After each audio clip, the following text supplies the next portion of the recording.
70 सालों में क्या बदलाव आए। आज स्थिति ये हो गई कि पहले हम विदेश जाते थे, लोग पूछते थे आप कहाँ से आए हैं, मैं कहता था मैं राम रहीम के देश से आया हूँ। आज नहीं कह सकते। हमारे घर में हमारे सगे बेटे ने हमारे सगे बाप को बाबा कहना छोड़ दिया।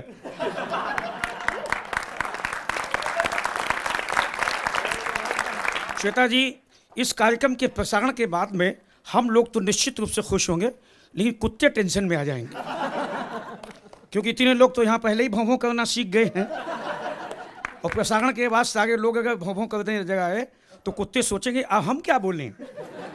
लेकिन मैं आपको बधाई देता हूँ, बहुत बढ़िया मन सजाया। कहाँ से हम चले कहाँ पहुँचे। राजेश चेतन ने भी बहुत बढ़िया बात कही कि हम गधों से चले और कुत्ते तक आ गए। आजकल राजनीति में बहुत समय से जानवरों को बड़ा महत्व मिल रहा है। हाथी पहले से कैद है, 2 बैलों की जोड़ी बाहर हो चुकी है, फिर भी यादों में है। गाय बछड़ा पहले से कैद है।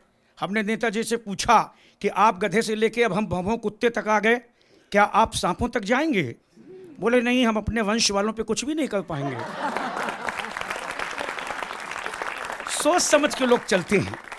लेकिन साहब, आइए इस कुत्ते का कहाँ महत्व है और कैसे व्यंग निकाला जा सकता है, मैं पढ़ता हूँ, आपको समझ में आ जाए तो समर्थन करना। कि एक गली के 2 कुत्ते आपस में लड़ गए, एक दूसरे पर बड़ी जोर से बिगड़ गए। सुनना आप दोनों सुनना। एक गली के 2 कुत्ते आपस में लड़ गए, एक दूसरे पर बड़ी जोर से बिगड़ गए। तूने एक बूढ़े कुत्ते ने समझाया कि आप लोग अपनी औकात पे आइए, ये शरीफ कुत्तों की गली है, इसे राजनीतिक पार्टी मत बनाइए।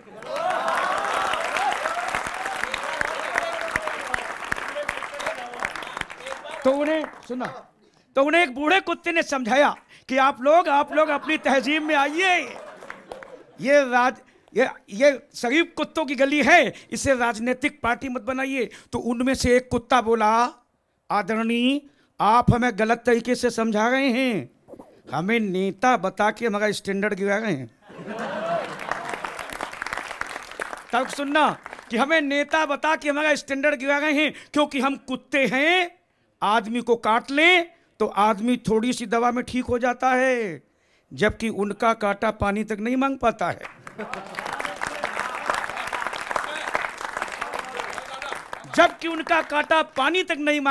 हम काटते हैं तो सिर्फ एक आदमी चक्कर खाता है, और नेता काट खाए तो पूरा लोकतंत्र बीमार पड़ जाता है। कि युधिष्ठिर के पीछे पीछे पहाड़ पर चढ़ रहे कुत्ते ने कमाल करके दिखाया है।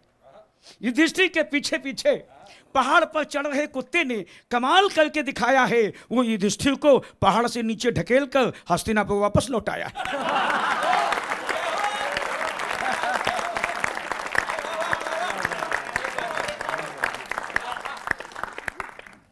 युधिष्ठिर के पीछे पीछे पहाड़ पर चढ़े कुत्ते ने कमाल करके दिखाया है। वो युधिष्ठिर को पहाड़ से नीचे ढकेल कर हस्तिनापुर वापस लौटाया है। इन दिनों वो कुत्ता नहीं, एक बड़ा नेता दिख रहा है।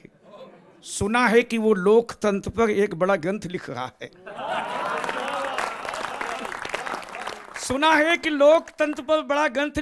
पंक्तियां सुनना कि ऐसा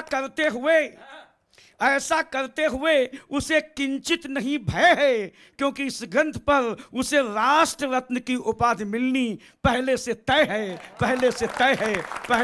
है। हमें आपका चैनल देखते हैं, बहुत सारी चीज़ें आती हैं। श्वेता जी, हम लोग प्रभावित होते हैं। पिछले दिनों जब गधे की बात आई तो भी हम लोग प्रभावित हुए। अब ये भौं-भौं चल रहा है तो भी प्रभावित होंगे, लेकिन हम तो पहले ही प्रभावित हो चुके। हम आपको एक घटना बताते हैं, अपने घर की घटना बताते हैं, कैसे हम लोग भी फंस जाते हैं। आप सुनिएगा कि मैं अपने दफ्तर से जैसे ही घर आया, बेटे को इंटरनेट पर पता नहीं क्या देखते हुए पाया। तो मैंने उसे गुस्से में हड़काया और इडियट नॉनसेंस कुत्ता कह के बुलाया। तो बेटा बोला, पापा आप तो साहित्यकार हैं।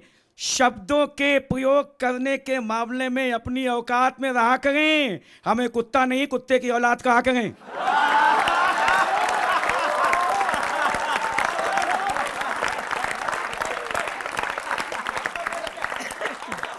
बोला आप तो साहित्यकार हैं, शब्दों के मामले में आप अपनी औकात में रहा करें।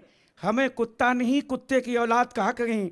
बेटे की अनुशासनहीनता, मनमानी देखकर मैं विचारों में कहीं गहरे खो गया। थोड़ी देर के लिए लगा कि मैं किसी राजनीतिक पार्टी का बाप हो गया, राजनीतिक पार्टी का बाप हो गया, राजनीतिक पार्टी का बाप।